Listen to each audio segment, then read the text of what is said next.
नमस्कार साथियों, मैं प्रभात त्रिपाठी ARP ब्लॉक जंगल कौड़िया जनपद गोरखपुर आपका स्वागत करता हूं। बहुत साथियों का अनुरोध था कि गणित की संदर्शिका के बाद भाषा की संदर्शिका पर भी एक वीडियो आपको दिया जाए, तो उसी क्रम में ये वीडियो आपको प्रेषित है। आप इसे सुनेंगे तो निश्चित रूप से आपके भाषा के लिए जो संदर्शिका प्राप्त है 2023-24 की, उसकी एक समझ विकसित करने में ये आपकी मदद करेगा। आइए हम समझते हैं कि जो भाषा की संदर्शिका है ये कुल 25 सप्ताह की है, जिसमें आप देख सकते हैं कि शुरू के 7 सप्ताह जो आपको हरे रंग की पट्टी में दिख रहे हैं, कक्षा 1 की पुनरावृत्ति है। देखिए स्पष्ट लिखा है कक्षा 1 के दक्षताओं की पुनरावृत्ति, कक्षा 1 के दक्षताओं की पुनरावृत्ति, यानी 1 से 7 सप्ताह तक का ये कार्य है।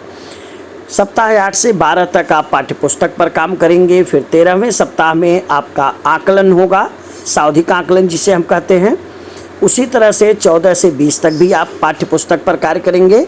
21वें में फिर आकलन होगा और 22 से 25 पर फिर हम काम करेंगे।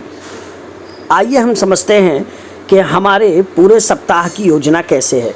सप्ताह की योजना आप स्पष्ट देख सकते हैं कि ये 4 दिन के अनुदेशात्मक कार्य हैं, जिसमें दक्षताओं का शिक्षण है, नीले रंग से है।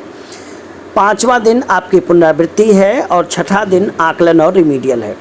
आप देख सकते हैं कि यहाँ मैं जूम कर रहा हूँ, 1, 2, 3 लिखा है। ये कालांश को प्रदर्शित कर रहा है, यानी पहले कालांश में पाठ्यपुस्तक एवं मौखिक भाषा विकास पर कार्य होगा, दूसरे में कार्यपुस्तिका भाग 1 पर और तीसरे कालांश में कार्यपुस्तिका भाग 2 पर कार्य करते हुए आप रिमीडियल काम करेंगे। अब हम आते हैं 5वें दिन, मौखिक भाषा विकास पर कार्य होगा, साप्ताहिक की पुनरावृत्ति होगी और तीसरे कालांश में स्वतंत्र पठन और रिमीडियल होगा। जबकि 6ठे दिन हमारा पाठ्यपुस्तक के थीम पे चर्चा होगी, साप्ताहिक आकलन और रिमीडियल होगा। ये पूरे हमारे 6 दिन के तीनों कालांश का हुआ। अब एक बार और समझते हैं कि जो हमारे कालांश हैं तीनों, उन पर कार्य कैसे किया जाता है। तो साप्ताहिक योजना में आप देखिए 6 दिन आपके यहाँ दिखे हैं और पहला कालांश जो 40 मिनट का है, जिसमें हम देख रहे हैं मौखिक भाषा का सिंबल बना हुआ है। इस भाषा में 2 हिस्से बने हैं, आप देख सकते हैं 2 खंड हैं। सप्ताह 1 से 4 तक हमें क्या काम करना है क्लियर दिख रहा है, और सप्ताह 5 से 25 तक क्या करना है पहले कालांश में, वो भी हमें दिख रहा है। ये मैंने कक्षा 2 की आधारशिला क्रियान्वयन संदर्शिका को लिया है, जो आपको मैं समझा रहा हूँ। आप देख सकते हैं कि हर सप्ताह में पहले दिन कविता से शुरुआत होनी है, 6वें दिन। दूसरे में आप देख रहे हैं मौखिक कहानी सुनाना, ये 5वें दिन में है। देखिए टिक लगा है, यहाँ से आप समझ सकते हैं कि कौन सी गतिविधि किस दिवस को कराई जानी है। बहुत आसान है, आप टिक को देख लीजिए कि आज पहले दिन क्या क्या है, दूसरे दिन क्या क्या है।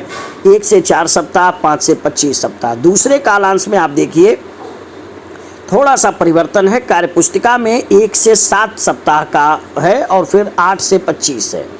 आप गौर से देखेंगे तो पहले में जो मौखिक भाषा विकास था उसमें केवल 1 से 4 सप्ताह था, फिर 5 से 25 था। यहाँ 1 से 7 है और फिर 8 से 25 है। वहीं तीसरा कालांश जो पठन का होता है, जिसमें हम कार्यपुस्तिका के भाग 2 पर काम करते हैं, वहाँ आप देख सकते हैं कि हमारा जो कार्य है वो आपके 8 से 12 सप्ताह से जो हमारा पहला शुरू हो रहा है, और फिर आप देख सकते हैं कि 14 से 25 कार्यक्रम है, फिर सप्ताह 2 से 25 तक रिमीडियल है। आप इससे जो है ये एक बहुत आसान समझ आपको मिल जाएगी कि किस सप्ताह हमें क्या करना है। ये आप समझिए कि एक ये पेज और एक ये पेज सामने जो आपके, ये 2 बहुत महत्वपूर्ण है, और तीसरा ये कि हमें किस लर्निंग आउटकम पर कैसे काम करना है। इसके बाद मैं आगे बढ़ता हूँ कि हमें कौन कौन सी सामग्री मिल रही है। आप देखिए हमें पाठ्यपुस्तक मिला हुआ है, हमें कविता के पोस्टर मिल रहे हैं, और उसके बाद कहानी के पोस्टर मिल रहे हैं, चित्र चार्ट मिल रहा है, चित्र कहानी मिल रहा है, और कार्यपुस्तिका भाग 1 भाग 2। अच्छा, कई साथी पूछ रहे हैं कि सर ये कार्यपुस्तिका में भाग 1 और भाग 2 क्या है। तो आप कार्यपुस्तिका को ध्यान से देखेंगे तो कार्यपुस्तिका में 2 हिस्सा है। एक हिस्सा जो है, अभी मैं आगे उस पर बात करूँगा, एक हिस्सा जो है उसमें आप देखिएगा जो है कार्य करने के लिए पत्रक दिए गए हैं, और आधे से ज़्यादा लगभग लास्ट में आप देखेंगे तो बहुत सारे पठन अभ्यास दिए गए हैं। वही भाग 2 है, उसी को हम भाग 2 कहते हैं। अब देखिए कालांश की एक और समझ बनाने के लिए यहाँ दिया गया है कि पहले कालांश में कौन कौन सी गतिविधि है और क्या शिक्षण सामग्री उपयोग होगी, दूसरे कालांश में क्या गतिविधि करना है, क्या शिक्षण सामग्री है, सब यहाँ मेंशन है इस पेज पर। कार्य कैसे करेंगे, पहले कालांश में आप देखिए 1 से 4 सप्ताह तक क्या करना है, सामाजिक भावनात्मक जुड़ाव है 1 से 10 सप्ताह, मौखिक कहानी 1 से 25 सप्ताह, मौखिक खेल 1 से 10 सप्ताह, कविता पोस्टर है, सौहार्दपूर्ण, मतलब एकदम स्पष्ट सारी चीज़ें लिखी हुई हैं। पाठ्य पुस्तक पर काम, आप देखिए मौखिक भाषा 1 से 4 सप्ताह जब हो गया तो पाठ्य पुस्तक पे आप सप्ताह 5 से आ जाएंगे। अब आते हैं कालांश 2 में क्या करना है। कालांश 2 में आप देख रहे हैं कि 1 से 7वें सप्ताह तक आपने पुनरावृत्ति की है और 8वें सप्ताह से लेकर 25वें सप्ताह तक पठन और लेखन किया जाना है। आप ये एक सामान्य मैं समझ डेवलप करने की कोशिश कर रहा हूँ, बाकी आप इसको समझेंगे। और एक और चीज़ आप यहाँ देख लीजिए कि सप्ताह 1 से, नोट में क्या लिखा है ध्यान से पढ़िएगा, सप्ताह 1 से 4 तक के कार्यपत्रक डिजिटल मोड में स्कूलों पर उपलब्ध करवाए जाएंगे।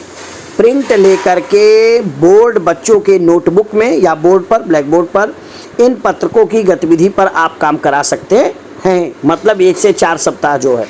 कालांश 3 पर अगर हम बात करते हैं तो आप देखिए कालांश 3 के भी सामने आपको दिया गया है पठन सप्ताह 1 से 12 तक के लिए, 14 से 25 के लिए और फिर रेमेडियल क्लास है।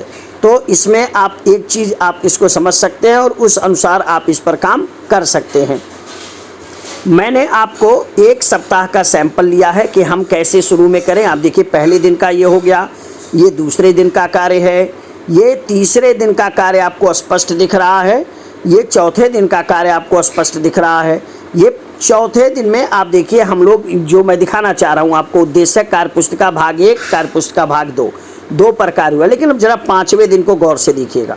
यहाँ भाग 1 के बाद आपको स्वतंत्र पठन और रिमीडियल कार्य पर हम फोकस कर रहे हैं। तो ये हमारा 5वें दिन का कार्य हो गया। अगर हम 6ठे दिन पर फोकस करते हैं तो 6ठे दिन में हमको समझ में आ रहा है कि आप देखिए हमें आकलन करना है और रिमीडियल करना है। तो ये आपके 6 दिन के कार्य हैं जो कि शुरू के पहले सप्ताह में है। क्लास सेकंड की अगर हम बात करें तो ये काम कितने सप्ताह तक चलेगा, मैं पहले ही आपको बता चुका हूँ कि 1 से 7 सप्ताह तक आपकी पुनरावृत्ति का बिंदु है, आप उसको देखिए। और यहाँ एक चीज़ और, आप एक चीज़ और देख सकते हैं, मैं ज़रा शुरू के एक पेज पे ही आपको दिखा दूँ। आप देखिए, आप 1 से 7 सप्ताह जो मैंने कहा है ना पुनरावृत्ति, वो यहाँ मेंशन है। ऐसा नहीं कि कोई चीज़, हर चीज़ संदर्शिका में स्पष्ट लिखी हुई है। तो अब हम आते हैं इस बिंदु पे कि हमारे जो साप्ताहिक 6 दिन के बाद हमें करना। ये जो पेज आपके सामने है, इस पेज को आप अपनी डायरी पर नोट कर लीजिएगा। देखिए स्पष्ट यहाँ दिया है कि दिवस 1, दिवस 2, दिवस 3, दिवस 4 नई दक्षताओं और शिक्षण उद्देश्य पे कार्य है। 5वें दिन पुनरावृत्ति है। 6ठे दिन साप्ताहिक आकलन और 2 समूह में कार्य है, समूह 1 रिमीडियल और समूह 2 पुनरावृत्ति। 5वें दिन जो हम पुनरावृत्ति साप्ताहिक करेंगे उसका ये कार्य हमारे जो है सेकंड कालांश में है। इसके लिए शिक्षण योजना कार्य पुस्तिका का उपयोग करिए। पुनरावृत्ति 2 प्रकार से होगी, आप गौर करिएगा। सप्ताह 1 से 7 में डिकोडिंग पर, मैं क्लास सेकंड की बात कर रहा हूँ, और सप्ताह 8 से लेकर के 25 तक जो समझने में है उस पर हम काम कर रहे हैं। आकलन मैंने सीख लिया और रिमीडियल शिक्षण पर कार्य 6ठे दिन किया गया है। आप देखिए जो 1 से 7 दिन पर आकलन है वो कैसे है, आप देख सकते हैं जैसे हमेशा समझाया गया है। समूह 1 में डिकोडिंग से संबंधित आकलन में जिन बच्चों ने 50% या उससे कम अंक पाया है वो समूह 1 में आते हैं, और समूह 2 में वो आते हैं जो 50% से अधिक अंक पाए हुए हैं। आपने जब 2 समूह में बांट लिया तो आप देखिए दोनों समूह के साथ क्या काम करना है, समूह 1 के साथ क्या करना है, समूह 2 के साथ क्या करना है। ये काम कब था, सप्ताह 1 से 7 तक। अगले पेज पर आप देखिए लिखा है सप्ताह 8 से 25 तक आपको क्या करना है, कैसे कैसे काम करना है। समूह 1 और समूह 2 में स्पष्ट यहाँ मेंशन है। समूह 1 में भी देखिए 2 स्तर बनाया गया है, समूह 2 में भी 2 स्तर बनाया गया है। तो इस स्तर के आधार पर आप देखिए कि हमें काम करना है। आगे बढ़ते हुए मैं आपको एक चीज़ और दिखाना चाहूँगा कि ये जो हमारा है इस बार के साप्ताहिक आकलन ट्रैकर का कुछ तरीका अलग है। सॉरी, तो हमने ये देखा कि साप्ताहिक आकलन ट्रैकर, आप देखिए मैं थोड़ा जूम कर रहा हूँ, इस बार हमें आउटकम मेंशन है। यहाँ देखिए बच्चों का नाम लिखना है, जैसे हम निपुण तालिका में लिखते रहे हैं उसी तरह से। लेकिन इस बार आप देखिए जैसे आप लिखे हैं, आप तीसरा नंबर बिंदु पढ़ेंगे तो लिखा है कि जो बच्चा दक्षता प्राप्त कर लेगा उसमें 1 लिखेंगे, अन्यथा डैश लगा देंगे, और जब वो दक्षता प्राप्त कर लेगा तो फिर आप उसे 1 लिख सकते हैं। इसी तरह से ये देखिए सारे आउटकम के अनुसार आपको साप्ताहिक आकलन के ट्रैकर दिए हैं। ये वर्कबुक है। वर्कबुक में भी आपके पास एक ट्रैकर है जिसमें आप सप्ताह 5 से, क्यों सप्ताह 4 तक मौखिक भाषा विकास था, इसलिए सप्ताह 5 से कार्यपुस्तिका में पत्रक दिए गए हैं, आप इसको समझ सकते हैं। मुझे उम्मीद है एक नई चीज़ आप देखिए, क्लास 1 में ग्रिड दिया गया है, पठन अभ्यास दिया गया है, कहानियों का संकलन है वर्कबुक में, ऐसे ही कक्षा 2 की वर्कबुक में पठन अभ्यास की ढेर सारे जो है कंटेंट दिए गए हैं जिनसे हम एक दूसरे को बेहतर समझने का प्रयास कर सकते हैं। तो मुझे उम्मीद है कि जिन बिंदुओं पर हमने आपसे चर्चा की है आपने इसे समझा होगा, और अगर पुनः फिर भी आपको कोई संदेह है, कोई डाउट है, तो आप निश्चित रूप से आप कमेंट में लिखिएगा। और सबसे पहले आपसे अनुरोध है कि आप इस चैनल को सब्सक्राइब कर लीजिए, लाइक कर लीजिए, जिससे हमेशा नई सूचनाओं से आप अपडेट होते रहें। आप सुन रहे थे प्रभात त्रिपाठी को। अपना बहुमूल्य समय देने के लिए आपका बहुत बहुत धन्यवाद। बेसिक शिक्षा परिषद गोरखपुर आपका आभार ज्ञापित करता है, आपको धन्यवाद देता है। इतना महत्वपूर्ण समय दे करके आपने इसको सीखा, और इसे सीख करके आप अपने बच्चों के अधिगम स्तर में एक वृद्धि लाएंगे, जिससे आपका विद्यालय, आपका जनपद, ब्लॉक और प्रदेश निपुण बन सके। बहुत बहुत धन्यवाद।